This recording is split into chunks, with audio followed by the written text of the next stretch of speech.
أعوذ بالله من الشيطان الرجيم. Assalamualaikum warahmatullahi wabarakatuh. Alhamdulillah, Allah beri kita kekuatan untuk tetap dalam kebaikan dan semoga selamanya Allah beri kita kekuatan dalam kebaikan sampai akhir usia kelak meninggal dengan husnul khatimah. Amin Allahumma amin. Pertama, saya terbersit makna dari sholawat yang selalu saya baca untuk membuka ceramah saya. Allahumma sholli wa sallim ala sayyidina Muhammadin miftahi babi rahmatillah. Dikatakan dalam sholawat tersebut, ya Allah limpahkanlah sholawat dan salam kepada baginda Muhammad sallallahu alaihi wasallam miftahi babi rahmatillah. Kunci yang membuka pintunya rahmat Allah. Ya, kunci pembuka pintu rahmatnya Allah subhanahu wa ta'ala. Jadi Nabi kita Muhammad SAW ini kuncinya. Ya, kuncinya. Kalau kita enggak dapat kuncinya, ya enggak dapat rahmatnya. Ya, enggak dapat kuncinya, enggak akan dapat rahmatnya Allah subhanahu wa ta'ala. Di antara hikmah mengapa Nabi Muhammad SAW dikatakan kunci pembuka pintu rahmat Allah adalah wahyu Allah, wa ma arsalnaka illa rahmatan lil alamin.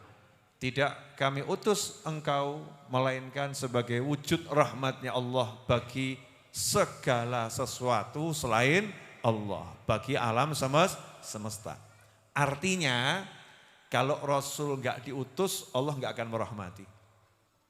Enggak ada yang dapat rahmat kalau enggak ada Nabi Muhammad SAW.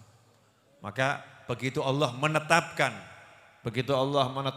mengutus Nabi Muhammad SAW, maka itulah saat dimana Allah menunjukkan kasih sayangnya yang tiada tara. Karena itu kalau kita pengen merasakan kasih sayangnya Allah, kalau kita pengen mencicipi kasih sayangnya Allah, kalau kita pengen punya jiwa yang mendapatkan limpahan kasih sayang Allah, maka kita ya harus dekat-dekat dengan sumbernya kasih sayang itu, sumbernya rahmat itu untuk kita.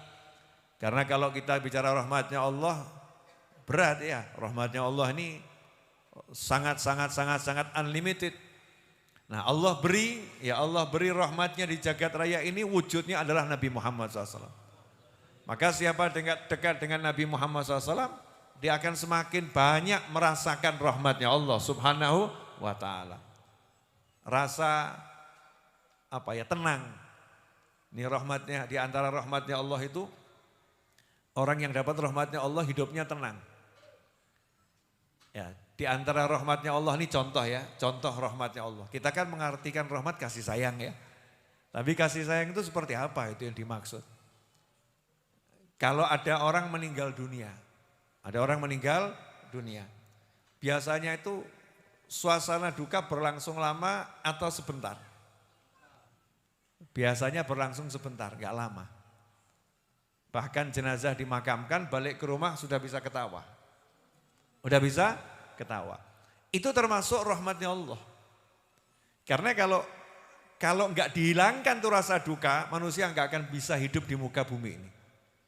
Enggak bisa. Maka Allah kasih dalam hatinya lupa. Ya, lupa tentang tadi yang dimakamkan, lupa tentang tadi yang wafat. Lupa yang semacam itu bukan kekurangan, memang itu proses Allah merahmati hambanya. Maka seseorang yang dapat rahmatnya Allah, hidupnya penuh ujian enggak akan terasa. Ya enggak akan terasa. Nah kalau kita suka merasakan ujian berarti kita kurang rahmat. Orang yang sedikit-dikit mengeluhkan keadaannya, dikit-dikit dia berkeluh kesah. Dikit-dikit ngomong yang encok lah, yang kesleo lah, yang mumet lah. Jadi tiap hari enggak ada badannya yang benar. Betul? Tapi Masya Allah, semoga Allah panjangkan usia ibu saya dalam ketaatan dan kesehatan dan kebahagiaan. Ibu saya itu jempolnya ya sakit, ya jempolnya ya sakit. Tapi yang nggak pernah dirasakan. Jalan ke sana, jalan ke sini, pengajian sana, pengajian sini. Kok nggak bisa ngerasakan jempolnya yang sakit? Padahal sakit tuh jempolnya. Kenapa? Dikasih rahmat banyak sama Allah Ta'ala. Ya, wadah di sini yang nggak punya duit, teman saya ini, di depan saya ini, Aldi ini yang nggak punya duit. Abdurrahman nih yang nggak punya duit. Zid nih nggak punya duit, apalagi Gus Kafa. Masya Allah. Iya, nggak punya duit. Ada yang hutangnya banyak, contoh Habib Novel Al-Idrus. Ya hutangnya banyak. Tapi alhamdulillah nggak kroso, bukan nggak mau ngerasakan loh ya. Wono wong ki duwe hutang tapi gak gelem bayar. Wah aku gak kroso kok itu ya. Itu bukan nggak kroso tapi dablek. Nah itu naudzubillah min dzalik. Ini enggak tahu dia enggak punya duit, tahu dia punya hutang, tahu. Tapi enggak jadi beban di hatinya. Enteng saja. Kenapa? Karena dikasih guyuran rahmat oleh Allah Subhanahu wa taala. Badannya sakit, kanker stadium 4. Ya, kanker stadium 4. Dan orangnya ada di sini hadir majelis, enggak kroso kankernya. Kantong kering yang enggak kroso. Jasadnya yang kena kanker beneran, yang gak kroso. Kenapa seperti itu? Karena diguyur rahmat. Nah guyuran rahmat ini yang sekarang banyak orang gak bisa ngerasakan. Jauh dari rahmat. Naudzubillah min dzalik. Iya, jauh dari rahmat. Punya duit banyak kalau cik sambat. Iya, punya uang banyak masih keluh kesah. Punya pasangan hidup menyenangkan masih keluh kesah. Punya anak lucu-lucu, masih keluh kesah. Punya badan itu semua sehat, yang sakit cuman telinganya, masih keluh kesah. Ya masih keluh kesah, dibuat terasa betul sakitnya telinga, tapi nggak bisa merasakan nikmatnya sehatnya mata dan lain sebagainya. Yang semacam ini kenapa? Itu kurang rahmat.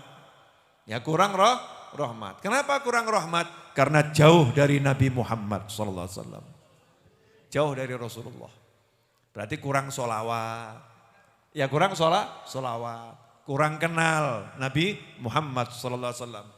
Makanya tadi penutupnya maulid saya, walaupun suara saya ya welek gitu ya. Suara saya jelek, apalagi Ustadz Iis lebih jelek dari saya. Ya lebih jelek dari saya, versi subjektif Habib Novel. Tapi kalau versi subjektifnya pemirsa, ya aduh Beb, enak Ustadz Iis dibanding Habib Novel. Kan saya harus pede dengan suara saya, walaupun jelek tak syukuri gitu loh ya. Walaupun jelek saya syukuri alhamdulillah gitu. Saya bawakan syairnya Habib Ali Habsyi. Yakadu min syiddatis wa kifu adiyatir ilal habibilladzi hubbuh sakan fid dhamir. Itu kalau pakai rebana. Ya kalau pakai rebana. Lagunya banyak itu. Itu bisa Tohal Bashir juga bisa. Hampir-hampir karena rasa rindu yang sangat kuat kepada Nabi Muhammad SAW, fuadi yatir, hampir saja ruhku terbang untuk segera bertemu dengan Nabi Muhammad SAW. Kangen gitu ya. Pengen loh punya rasa kangen sama Rasulullah. Dengar nyebut kata kangen terus merinding gitu ya. Kan enak itu ya. Ya terus pengen. Lah kamu mau ngapain? Kangen Rasul gimana? Ya angel diterangno, menerangkan rasa kangen sama Nabi sama orang yang gak kangen sama Nabi, piye carane? Kamu bilang aku kangen dia gitu. Ya kalau kamu kangen sama seseorang saya mungkin ya rada bingung. Dek mbok kangen nih. Rasanya seperti apa gitu. Kamu kangen dia rasanya seperti apa? Ini kangen dengan Nabi Muhammad SAW. Ya kangen dengan Rasulullah SAW. Pengen lihat, pengen disayang, pengen dengar, pengen deket dan lain sebagainya. Orang yang dekat dengan Nabi Muhammad SAW itu nanti hatinya diguyur rahmat. Makanya pada kesempatan pagi hari ini saya mau sampaikan kepada seluruh pemirsa dimanapun antum berada. Tinggalkan hal-hal yang membuat kita jauh dari Nabi Muhammad SAW. Gunjing orang. ngomongkan jeleknya orang. Kadang kita ini dibawa sama setan, urip ngomongnya elek wong terus. Contoh, boleh ngasih contoh? Itu ya, orang itu cerai. Kenapa? Oh ya, wedoknya kayak ngono modelnya. Masya Allah. Iki lambe capopo. Ini lidah kita kalau begini ini, sudah ada orang kena musibah, kita ngomentari jelek. Ngomongkan elek. Ngomong sing elek, naudzubillah min dzalik, itu langsung klik, rahmat nyingkir, itu hilang. Walaupun di sampingmu ada orang namanya Pak Rahmat. Rahmatnya akan nyingkir. Rahmatnya akan nyingkir. Man la yarham la yurham. Begitu kata Nabi Muhammad SAW. Aturan dari Allah Ta'ala. Man la yarham, siapa yang tidak nyayangi, tidak mungkin disayangi. Kalau kita sayang sama orang kena musibah, gak mungkin ngomongkan jeleknya, gak mungkin. Orang sayang itu mesti ngomong ke sing apik, ya aibnya ditutup, salahnya dimaafkan. Ini namanya sayang. Nah kalau kita pengen disayang sama Allah, pengen disayang sama Rasulullah SAW, pengen disayang sama hamba-hamba Allah, disayang sama malaikat, pengen disayang sama duit. Nah ini rumus nih. Oh, begitu bab disayang duit langsung melek kabeh. Yang tadi merem melek. Pengen disayang sama duit, tahu disayang sama duit, dicari-cari sama duit. Duitnya nyari loh ya. Fulan mana ya kok nggak kelihatan gitu. Duitnya nyari, sayang duitnya. Tapi ada orang yang nggak disayang sama duit, walaupun dia cari duit itu, duitnya melarikan diri dari dia. Ada dia, nyingkir. Dia lagi, lari duitnya itu. Kenapa? Sebel, benci. Saya mau nanya, kamu mau ketemu dengan orang yang kamu benci? Nggak mau, dicari orang yang kamu benci. Kira-kira kamu temui atau lari menghindar? Lari menghindar. Kalau kamu dibenci sama duit, duit itu akan lari menghindar dari kamu. Kamu cari kemanapun dia, cus menghindar. Tapi kalau kamu dicinta sama duit, kamu tidur di rumah, duit yang gedor kamarmu. Please terima aku, tolong terima aku, ajib tenang. Masya Allah. Jadi nak awakmu pengen sugih, gedekno hatimu. Kalau kamu pengen kaya raya, hatimu dibesarkan dengan cinta, sayangi. Pengen nolong orang, pengen bantu orang, pengen nyenengkan orang, pengen buat orang lain senang, pengen buat orang makmur. Ojo al petutu wal pelitu wal bakhilu wal meditu. Udah itu, ngeri.com. Wong petut, medit, pelit, bakhil, kikir jadi satu. Terus minta dicari duit. Ada orang nanya sama kiai, "Yai, saya tuh heran sama jenengan. Jenengan tuh kok duduk santai duit marani ya?" Jawaban yang kayaknya santai. Hatiku rakyat hatimu. Jawaban ustadznya santai. Hatiku rakyat hatimu. Lu pripun toh ya? Lu bukan saya menjelekkan hatimu. Enggak. Tapi kamu mau belajar kan? Mau belajar. Jadikan hatimu minimal mirip hati saya. Lah pripun? Dit sak miliar, mbak dit sak rupiah podo. Ayo, isora. Gimana? Bisa enggak? Walah, sak miliar mbak sak rupiah. 1.000 mbok 10.000 loh. 110. Kesian 10.000 itu dinistakan sama 100.000. Bukan gara-gara 10.000-nya dan 100.000-nya, orangnya. Dia lihat 10.000 itu kecil, lihat 100.000 besar. Yang 10.000 disingkirkan, 100.000 dimuliakan. Tapi buat orang-orang soleh, 1, 0 sama berapapun sama. Duit kegeledak noroknya, gak ngurus. Ya kenapa? Al-fulusu al-teleu. Duit itu hanyalah kotoran. Hanyalah kotoran. Maka jangan pernah diletakkan di dalam hati. Ditaruh di luar. Itu ilmunya para wali. Sing mbok golek apa toh? Yang kamu cari itu tidak lebih hebat dari 11 sayap nyamuk. Sayap nyamuk, kamu mau ditempeli nyamuk? Mau? Mau. Dunia dan segala isinya loh. La ta'dilu janaha ba'udhah. Gak setara dengan 11 sayap nyamuk. Makanya orang-orang soleh nyantai bab urusan duit. Senengno atimu, rahmat sayang. Pasti dicari sama dunia itu. Gak usah ruwet. Donyone goleki, moron. Please, terima aku. Sama nunduk-nunduk, ngerayu bahkan dunianya. Dunianya ngemis ngerayu, tolong terima aku. Pernah kamu jadi lelaki yang lagi merayu perempuan pengen diterima cintanya tapi ditolak? Ada itu yang lagi begitu. Namanya patah hati, kan begitu ya. Ada enggak oknum-oknum patah hati? Banyak. Banyak. Marani ditolak, ngejar ditolak. Nah, orang-orang soleh itu dunianya marani dia ditolak. Kalau butuh aja diambil buat orang lain. Ganggu ki, dadak gare aku ngene gitu. Coba kalau kita bawa sini. Dengan senang hati.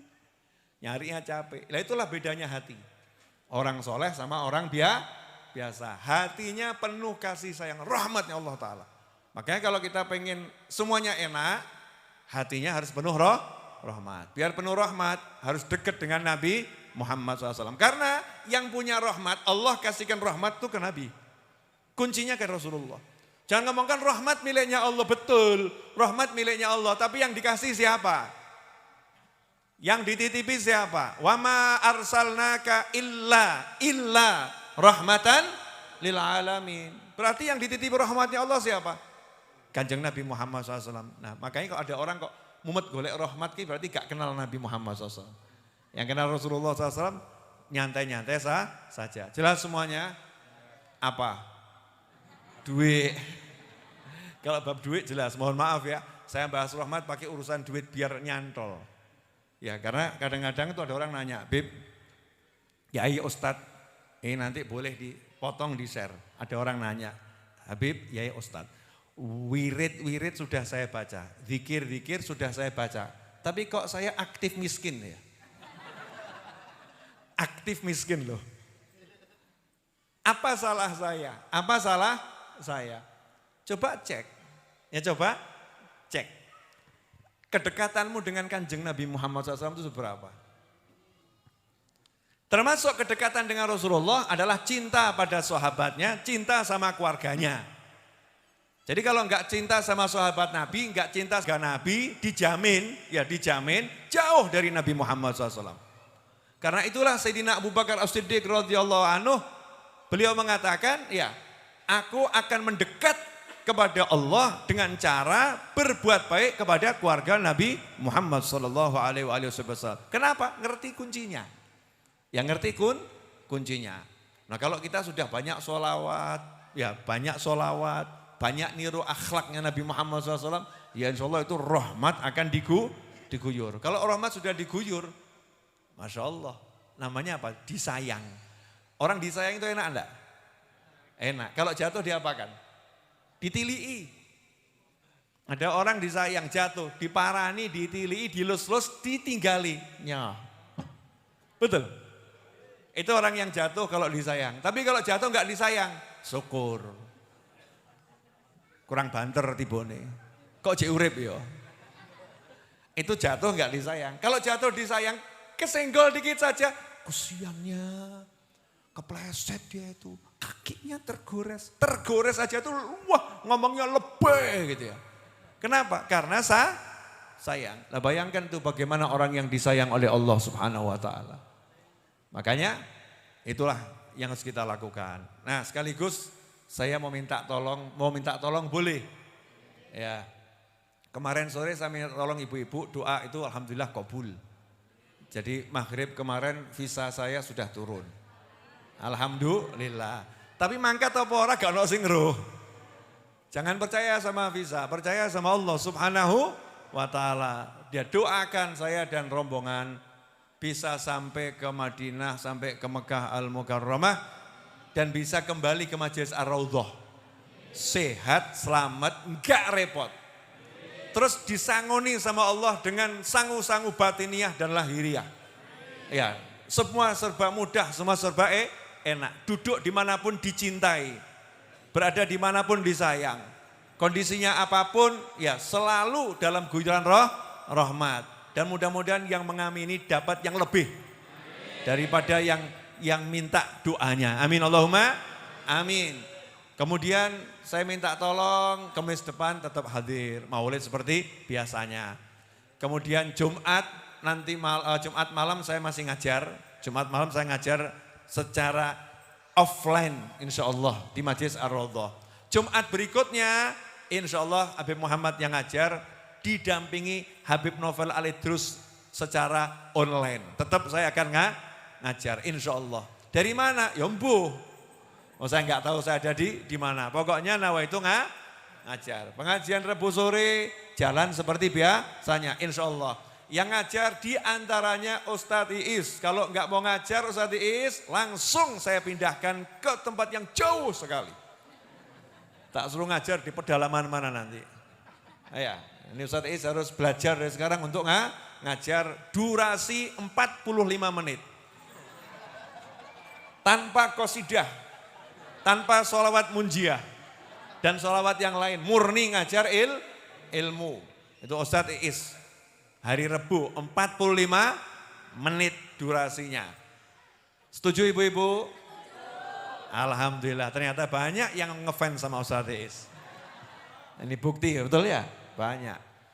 Ya, jadi hari Rebu biasa, Kamis biasa, Jumat hadir seperti biasanya. Insya Allah kita tetap belajar dan mengajar dimanapun kita berada. Saya lagi belajar sesuatu, nanti kalau jadi surprise insya Allah. Ya, jadi surprise. Sesuatu yang baik. Kemudian yang terakhir, untuk menutup kajian ini, pertanyaan saya, ada enggak yang punya hajat pengen kabul? Banyak ya? Mau tak kasih rumusnya? Ojo mbok pikiri. Mau hajatnya kabul jangan dipikiri, kerjakan saja. Contoh, boleh? Pengen beli rumah, dipikiri, jadi enggak? Enggak ada. Pengen beli rumah itu ya segera cari rumah. Ojo kakek mikir, duitnya mana? Enggak bakal jadi itu, orang kebanyakan mikir. Ya betul, beli rumah itu ya harus dibayar, kan begitu ya? Ya betul, harus ngumpulkan uang, tapi enggak usah kamu pikir, jalan saja. Ya jalan saja. Kalau kebanyakan mikir, enggak berangkat-berangkat nanti. Kalau enggak berangkat, enggak sampai. Mulai dengan yang bisanya nyari, ya nyari. Bayar urusan carry. Nyari, ketemu, tanya, pasnya berapa? Gaya nawar. Masya Allah, ini nekat luar biasa ini. Punya duit mas? Belum. Kan baru wacana. Tapi wacananya kan jelas. Jalan. Nanti insya Allah hajatnya kabul. Nah, untuk mencapai itu maka istiqomahkanlah mewujudkan hajat orang lain sebisamu. Jadi kalau misalnya ada orang hajatnya itu misalnya ya, nyebrang jalan, ya seberang no. Kalau ada orang itu hajatnya misalnya beli sambel, murah atau beli sambel, kamu bisa belikan, ya tukono. Kamu belikan, nanti Allah akan mewujudkan hajatmu, kan enak atau modal cilik untuk gede. Enak atau enggak enak? Wah enak. Ada orang itu kok hajatnya menikah, kebetulan tetanggamu itu punya anak perempuan belum menikah, mbok jodohno. Oh tinggal modal ngomong itu sama itu selesai gitu ya. Ya gitu aja kan enak. Nanti hajatmu sama Allah diwujudkan. Kalau misalnya modal tonggonya mau ke rumah sakit, mau tilik, enggak ada mobil. Enggak ada mobil. Lah kamu kok punya temen yang punya mobil, menyambungkan saja. Tonggoku kalau pengen ke rumah sakit enggak ada mobil, kesian sudah sepuh, sudah tua. Bisa enggak kamu antarkan sebentar? Oh bisa. Nah, itu nanti hajat kita dibereskan sama Allah Subhanahu wa ta'ala. Nah banyak itu orang punya kesempatan mewujudkan hajatnya sendiri, hajatnya orang lain, hajatnya saudaranya, hajatnya tonggonya. Punya kesempatan dan kemampuan. Allah udah tunjukkan, iki loh, tinggal mbok lakoni. Kakek mikir, kok deku kurang ya. Waktu saya terkuras, duit saya kurang dan lain sebagainya. Akhirnya hajat kita jadi sulit. Ya jadi sulit. Jelas? Dah, makasih. Saya minta doanya dan minta dimaafkan. Kalau engkau enggak maafkan aku keterlaluan. Kalau dirimu tidak maafkan aku keterlaluan maksudnya bagaimana? Berarti mempersulit dirinya sendiri. Orang yang enggak mau maafkan orang lain itu nanti ke surganya repot. Tahu ke surganya repot? Karena sebelum masuk surga harus mengikuti persidangan orang yang tidak dia maafkan. Sudah di dunia buat susah, di akhirat ngeruweti. Loh saya mau masuk surga nanti dulu, itu Habib Novel belum kamu maafkan. Jadi kamu harus ketemu Habib Novel dulu ya, kemudian jalani sidang, nah baru nanti masuk surga. Mesti apa membatin, bebek neng donyong gare ruwet, neng akhirat ngurweti gitu. Naudzubillah min dzalik. Makanya siapapun maafkan, ya maafkan. Di dunia ini kita bereskan, nanti di akhirat urusan kita jadi beres. Jangan menyimpan dendam pada siapapun, jangan menyimpan benci dengan siapapun. Pokoknya senangkan hati semua umat Nabi Muhammad sallallahu alaihi wasallam. Terakhir satu Fatihah untuk Mbak Fia Kholidah yang 2 pekan lalu kena stroke ringan. Ya mudah-mudahan stroke-nya minggat. Enggak balik lagi, pulih lebih dari yang sebelumnya, diberi kesehatan yang prima, dan teruntuk bibi saya yang juga lagi sakit semoga disembuhkan, dan teruntuk siapapun yang sedang sakit, dimanapun mudah-mudahan diberi kesehatan yang bawa taat pada Allah Subhanahu wa ta'ala. Ala hadiniyah wa ala man habuna ali wa ila hadratin Nabi SAW. Al-Fatihah.